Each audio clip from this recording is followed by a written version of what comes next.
speaker is Gregory Fischer.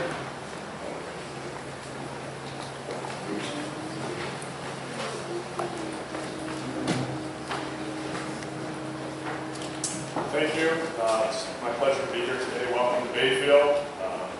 One of the downfalls of living here is I haven't been able to participate in all the activities you guys have. I've heard a few people have had some fun out at some of the establishments late at night. I don't know if that's really true or not, but I'm sure it is.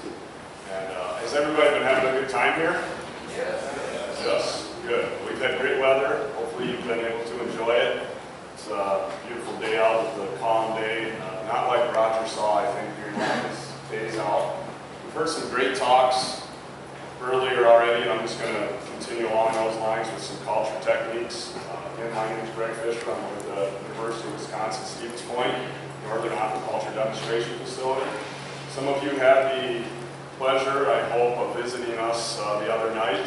Thank you, and thanks for coming, and again, thanks for being included in this symposium. So we've heard a lot of talks the last few days, or you guys have heard them, about Lake Erie and Cisco and how they comprise valued commercial fishery in the Great Lakes, and they're also important forage fish, bait fish, and historically they've been cultured for a long time, but things have changed, and so there's been a renewed interest in culturing for conservation and rehabilitation. There's also been a change in culture techniques and culture equipment, food. Kevin Loft has talked about some of the new diets available, so we wanted to investigate that. And we were asked by some agencies to evaluate and demonstrate different culture techniques to maximize Lake Erie production on a commercial scale. So we've conducted research and raised herring for quite a number of years for different purposes, probably over 6 or 7 years actually. And our studies consisted of egg collection, fertilization, disinfection, and incubation studies. We've also done larval production using different commercially available fry diets, similar to Kevin's group, and maybe some different diets that they didn't investigate. And we've also looked at fingerling production, grow out, including handling, tank density, and different rearing systems. So specifically what we've evaluated out at our facility is we've looked at wet and dry methods of fertilization, we've looked at egg incubation temperatures, we've looked at Iodine egg treatments, larval feed trials with 9 commercial diets, rearing tank densities, handling, and grow out in RAS and flow-through tanks at different temperature regimes. So a lot of these things were what people in the industry or out in the different agencies have expressed interest in. There's a lot of information out there, like we've heard from all around the country, but there's also a lot of questions and a lot of unsure things related to that. So we wanted to investigate that, and a lot of this was connected back to the Fish and Wildlife Service and as well as Ontario to kind of see what else is out there and try to verify some of these things. And it's been an interesting ride. Again, not as fun as Roger's ride, because I know how hard it is to collect those gametes in the wintertime. So we were able to go out into Lake Superior, actually right on the backside of Madeline Island, and work with the commercial fishermen where we relied on our captain there for some good information on when the fish were ripe and running, and he would just give us a call, and we would go out and we would collect eggs. We've collected millions of eggs very quickly. Usually for us it's a day or two of collection, so it was really simple using gill nets, 3-inch mesh, set at 120 to 160 feet deep. We were able to capture fish that were ovulating and ready to spawn. And so for us it was really, really simple because the population out here is pretty robust. With those eggs, we've looked at different egg trials and different studies over the years, and this is kind of a compilation of many years of research with many people helping, and so I've tried to put it all together to give you guys a good overview of that in a short period of time. We looked at wet and dry methods of fertilization tested in bell jars. These eggs had no iodine treatment at all, so we also looked looked at using dry fertilized eggs that were incubated in bell jars, and we used iodine treatments on those. We had controls with no iodine treatment. We had pre-water iodine treatments of 100 milligrams per liter for 55 minutes, and post-water hardening iodine treatments of 100 milligrams per liter for 10 minutes. And some of that data and some of those controls and those treatments came to us from different agencies. This is kind of what they were using, so we were trying to utilize what was already out in the industry. You can see from the picture on the bottom, we actually did our treatments in conjunction with the USGS right on the boat, and some of those eggs, a lot of the eggs and the fish were shipped directly to the U.S. Fish and Wildlife Service Fish Health Lab for inspection and for fish health testing immediately after we got to shore. We also conducted larval feed trials, as I mentioned. These were with 9 different diets over the course of all this time. We utilized in proton, in orange, gemawine, bionar, larviva, aquafauna, biomarine artimac, otahini, silvercup, and purina. A lot of different diets from a lot of different places, and the diets have really changed over time. Our diets nowadays are much, much better than what we had years ago. And we're seeing that not only with lake herring, but also with some of our other culture of fish, like walleyes. We're seeing better success with larval feeds now. We did 6 replicates per treatment, 200 larval lake herring, which were hand counted per replicate, 250-liter flow-through tanks. These were hand-fed 8 times a day. Trials lasted 48 days. These were pretty extensive projects. Going back to the eggs, when we compared wet and dry fertilization, we clearly saw that dry fertilization was the way to go. We had much higher percent survival, over 60% after 21 days, and we incubated at 7.7 degrees Celsius with our water. That's the temperature of our well water coming into the facility. So like some of the other information out there in the literature overseas, they found that dry fertilization was better. Although, if the temperature is too cold outside, you can't dry fertilize like Joseph explained, because your eggs will freeze. You might have to use wet, but you have to be aware of what that's going to cost you.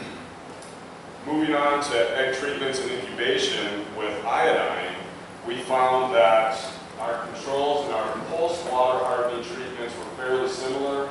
We got survival with this group of eggs about 50%.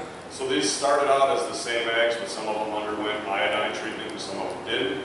The pre-water hardening that we did early on, before the eggs were water hardened, was not good. We had lower percent survival, so we kind of had moved forward with recommending post-water hardening if possible. There are some fish health protocols that you have to do pre-water hardening, and you just have to be aware again of what that's going to cost you as you go into this. For us, it's probably not a big issue because we can get as many eggs as we want, but if you're in a position where you have a limited number of eggs, you just have to be aware of that.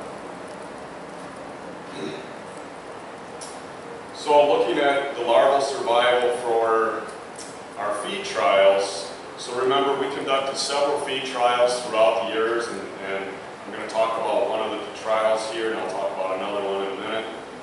We used water temperatures of 11 degrees centigrade to stimulate the fish to feed. Water quality parameters were within good water quality parameters for lake area, good oxygen, good pH. We fed to satiation. It was about 25% total body weight per day.